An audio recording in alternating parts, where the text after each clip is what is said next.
Nag-viral kining Dancesport performance sa duha ka magpares kay gawas sa talento sa pagsayaw ang ilang gipakita, gilingaw usab nila ang mga tumatan-aw.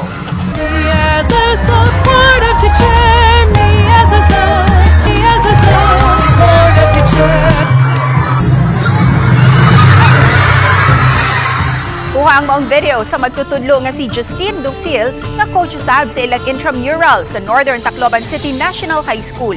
Ang Makalingaw nga magpares mao ang grade 7 student nga sila si L. John Rodrigo ug Gerald Drusit, puros ubo sa special program in the arts dance. Matud sa uploader nga si Justine, nga igura niyang gikuha ang duha kay walay partisipante sa Dancesport ang usa ka grupo. Kay walay oras nga makapractice ang duha, gipaagi na lang nila sa Makalingaw nga pasundayag ang ilang sayaw.